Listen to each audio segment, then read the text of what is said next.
Hello, hello, and welcome to my thought on Sunday, which I'm doing on Monday because Sunday was very, very busy. Um, I want to remind you, as I always do, that I have a book, and it's a good one, I'm told. I think so. It's called Getting the Last Laugh. You can get it on Amazon, and if you're a comedian, it will give you. I do a set and I analyze it and tell you what I do to make it better. If you're not a comedian and you just want to hear about a woman that made a lot of dreams come true in the face of a lot of impossibilities, I think this book is for you. If you like a good read, I think the book is for you. If you've already gotten it, skip this part. Today, what I'm going to talk about is the fact that restaurants are open. And I can still remember my darling friend Paul Mans looking at me over after he had just cooked the most wonderful vegetarian dinner you can imagine and saying, "Oh my God, I miss going to a restaurant." And I was reminded of how exciting it was for me when I was a child in Toledo, Ohio, to go out to a restaurant. My mother was a magnificent cook. My mother could make stone soup. If you don't know what stone soup is, it's she could actually pass a stone through a pot of water and make it taste so good that you wanted seconds. My mother was a beautiful cook, but there was nothing as exciting as going out to eat. And one of the places we went was a place called Naftalin's, which was run by a woman called Rose Naftalin, that you can find if you look up in Wikipedia and in famous restaurants in Toledo, Ohio. It was a small family restaurant, but it was really very, very good. And it had Jewish food, but it was a favorite of Joey Brown's. And Joey Brown was known for his very wide, wide mouth. And she even made a very special biscuit cookie for his wide, wide mouth. Joey Brown. Joey Brown was a Toledo hero. He was an actor, and we all loved him. And you have to look him up too. But my family would often go to Naftalin's and for dinner, and it would be. We didn't go out to eat that often. I mean, that's wrong. But if we went out, we went to Naftalin's. Later, we went to a place called, I think, the Northwood Inn, which was also lovely. But this was just very special because I was a child, and I particularly remember my 10th birthday. It was on my 10th birthday, I had a date with Daddy. And those of you who have read my books know that my mother and I were never friends. Um, we had a very unhappy and very turbulent relationship. But I adored my daddy. I was a daddy's girl and I adored my daddy. And when I was 10, my mother helped me get dressed in my favorite red plaid dress with a big bow in the back. And she combed my hair and she gave me a dime, 10 cents, to go on the streetcar to meet my daddy because I had a date with Daddy for my birthday. My mother, of course, was absolutely thrilled because she had an evening without me. She had a vacation from the daughter she couldn't stand. But Daddy met me, and I remember I was very afraid of my daddy because I didn't want to disturb him. He was always busy. He had ulcers, and my mother, the house revolved around his state of health. So we would always have to be quiet when Daddy came home, would not disturb Daddy, and Daddy would leave at 6 in the morning, so we wouldn't see him when we got up for breakfast. And he would come back at 6 at night, except he was always late. And I found out later that he used to sit in his office and read the Wall Street Journal. I think he deliberately was his way of defying my mother. And he would come in late for dinner, but she would always have dinner ready at 6. I mean, at 6, not 6:01, 6. So she was rid of me, and I went to go, and we went for my birthday dinner to Naftalin's.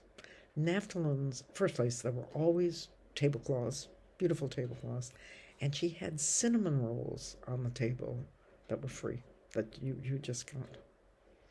And I remember how thrilled I was when I went there with my father, and he took me there, and I sat down, and I remembered to put my hand in my lap, and I tried to remember not to chatter too much. And those of you who know me know that I chatter too much even now.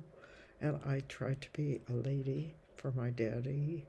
And I remember when I got off the streetcar, Daddy gave me a flower to put in my lapel, and I still have it. If you come over and ask me nicely, it's in a scrapbook in my closet, because I came home and I pressed that flower between in a dictionary, so that I could keep it forever to remember my 10th birthday with my daddy. And I remember how excited I was when, after we had the main course, which was lamb chops, and they came with little mittens on the lamb chop, and I saved those little mittens next to the corsage in my scrapbook. I still have it. And after we finished our main course, they brought me a little cupcake with a candle, and everybody in the whole restaurant sang happy birthday to me. And I looked at my father and I said, how did they know? I was 10. I said, how did they know it was my birthday, Daddy? And my father, who was not as fond of me as I was of him, said to me, just blow out that candle and eat that cake. which I did. And I remember, I think, all of you daddies, there is nothing more magic you can do for your daughters than take them out for dinner, just you. But I remember another time we were at Naftalin's when my sister was old enough to go out. My sister ran the house. My sister was in charge. And we all went to Naftalin's, and at the end of the meal, my father left money on the table for the waitress, and my sister picked it up and brought it to my father. And she said, you left this on the table, which I always thought was funny. And I always remember how nobody realizes, because my mother was a very tiny little lady, and my mother in the house was Hitler. But when she came out, she was always very quiet, so nobody realized. I'm getting a letter now from lots of mail from a second cousin of mine, who's absolutely lovely, and that she remembers Uncle IR, which is my father, and how gentle he was, and Aunt Ida, and how lovely she was to the grandchildren. But she has no idea how much my mother controlled us. So I remember we were all sitting at Naftalin's, and we decided what we were going to order. And remember, she had Jewish food. So Daddy would sit there and he'd say, well, I think I'm going to have the steak. My mother would say, no, you don't really like that steak. You don't like it. Why don't you get the poached eggs, because your stomach has been bothering you? And then she said to me, what would you like? And I said, I really would like the steak and the baked potato. And my mother said, you can't have that. You can't have that because you know that it gives you flatulence. You just can't have it. Why don't you get the chicken? And she said to my sister, what are you having? And my sister said, well, I want steak. And my mother said, no, you can't eat that, Marcia D, because you're so overweight. I want you to have the fish. She did. And then the waitress said to my mother, what are you having? And she said, I'll have the steak and the baked potatoes. So that was my mother at a restaurant. But I also remember there are moments with restaurants, and one that I loved is we had in Toledo, we had a thing called the Secor Smorgasbord. And it was an eat all you want smorgasbord, which was really exciting because I have a very big appetite. And most people who know me are absolutely shocked at the fact that somebody who weighs less than 100 pounds can knock off a dinner that a 6'6" man couldn't finish. I can do it. I had bulimia, and I've educated my stomach to really eat a lot. Well, I was eating a lot even then. And there was a young boy at that time who is now 89 years old, whose name was Dickie Klein. And I loved Dickie Klein. Dickie Klein loved my cousin Sandy. And I loved my cousin Sandy, too. And Dickie Klein was a basketball hero and got a basketball scholarship to the University of Michigan. And those of you who don't know about the University of Michigan is a absolutely marvelous Midwestern college that most people don't know about, but now they do because Obama is sending Sasha to the University of Michigan. So now you know what a wonderful school it is. But we went there. So Dickie and I used to go to the Secor Smorgasbord, and Dickie was 6'2" or 6'3", and I was at that time 5'2", and we would eat all we could. We would literally clean up the smorgasbord, and I still remember it. And I remember how the two of us would go back for thirds and fourths and fifths. And much later, when I was much older and lived in California, there was a man named Alan Wald who went to an all-you-can-eat restaurant. And he ate so much that they barred him from coming back. And he sued them, and he won. But the restaurant experience is absolutely beautiful. And I want to just tell you what happened. So my first experience in a restaurant after a year and a half of lockdown was at a place called the Haberdashery in Stoke Newington. And if you have never been to the Haberdashery in Stoke Newington, you must make the effort. And we went there, and I want to tell you, I love my own cooking. And I not only love because I'm not as good a cook as my mother, but I'm a pretty good cook.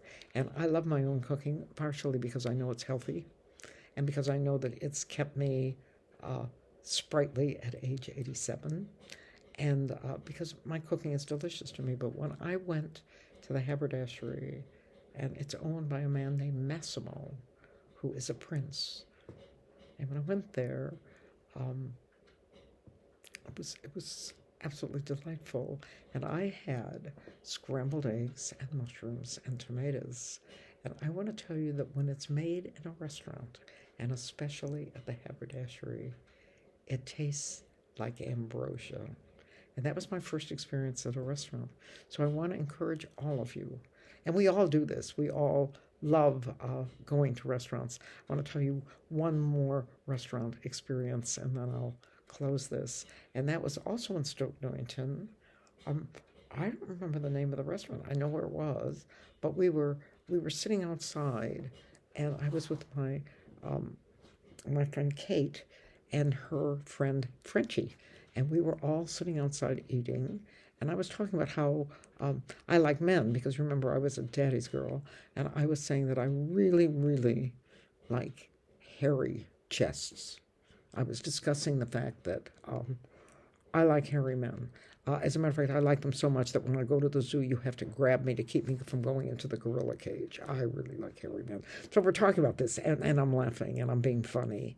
When this young boy, he must have been 19, came to fill our water glasses, and I, because I was being funny, and because I had some wine to drink, I said to him, "So do you have a hairy chest?" And he said to me, "Yeah, I think it's genetic." So I thought that was pretty funny. So I said, "Oh, that's wonderful." I said, I love hairy chests. You should come home with me." I was kidding. And he laughed. And then I noticed that he was being especially nice to me during this meal. He was filling my water glass. He was being really especially caring to me. And when he left, he stopped to say goodnight to me because his shift was over. And I thought, oh my God, all you have to do is tell a young man that you love his hairy chest. You don't even have to look at it if you're at a restaurant. But I want to encourage all of you to take this moment when we are now free and go to a restaurant. There is something very lovely about sitting and sharing a meal with somebody that someone else has cooked. But there also is something very lovely about sharing a meal that you have cooked. And that's one of the things that the lockdown has given to me, because I've learned to cook at 87. I've lived alone since I was 25, and I've always cooked for myself. So, and I've always cooked. I remember my Aunt Sunny said to me that her mother killed herself standing at the kitchen sink, but she never sat down to eat a meal. I always cook a meal. I always cook two, as a matter of fact, meals. But I have learned now to make some very interesting interesting meals. So I'm inviting all of you for dinner, and you're all welcome to come and enjoy Lynn Ruth Miller's art, which you can see all over the place, and have a meal because now I can cook. And there's something very special about going to someone's home and having them cook for you. And I'm going to tell you about one other experience to tell you about home cooking, and that is my friend Hilary Lines, who had me for Christmas dinner. And it was from soup to nuts. It was absolutely gorgeous. You could not have had anything prepared so beautifully if you had gone to a restaurant. So sometimes home cooked food is even better than restaurant food. But I am telling you that spring is coming. I just looked at the weather forecast, and I believe that by Wednesday we will know that it's spring. It's just in time for summer.